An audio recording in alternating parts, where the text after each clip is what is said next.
আজ বাংলাদেশের ৫৪তম স্বাধীনতা দিবস চট্টগ্রাম মহানগরের আওতাধীন ৫ থানা জাসাসন নবগঠিত কমিটির অভিষেক অনুষ্ঠান অনুষ্ঠিত হয়। মার্চের ২৬ তারিখ বুধবার নগরীর মুরাদপুর একান হোটেলের হল রমনেজি এই অনুষ্ঠান অনুষ্ঠিত হয়।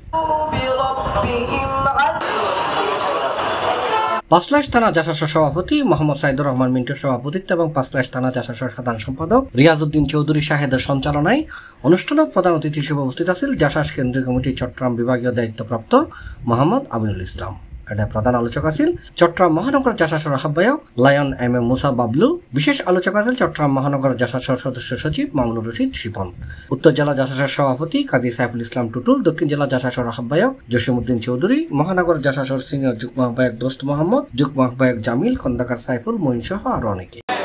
এই আমরা একে অপরের সাথে দেখা করা, দেখে কেমন আছি, কেমন আছেন, কেমন ছিলেন এগুলো বলা এবং একে অপরকে দোয়া করা।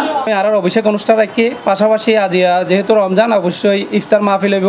আজকে যে ৫টা স্থান আমাদেরকে যে ইফতার পার্টি এত সুন্দর একটা আয়োজন, তাদেরকে অসংখ্য ধন্যবাদ জানাচ্ছি। শিপন ভাই উপস্থিত, আমাদের স্বাধীনতা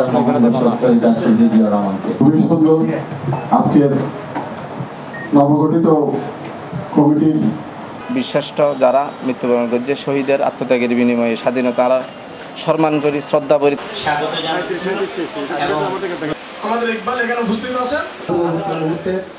আজকে এই আলোচনা অনুষ্ঠান এবং ইফতার মাহফিলের একটা সুন্দর পরিবেশে অনুষ্ঠিত হতে যাচ্ছে। অনুষ্ঠান শেষে ইফতারের পূর্ব মুহূর্তে বিএনপির চেয়ারপারসন বেগম খালেদা জিয়ার রোগ মুক্তির লাই দোয়া করাই এবং ফিলিস্তিন নির্যাতিত মুসলমান ভাই বোনের লাই দোয়া করি প্রায় ২০০-র মতো নেতাকর্মী একত্রে ভ্রাতৃত্বের বন্ধনে ইফতার সম্পন্ন করে। C+ TV, Chittagong.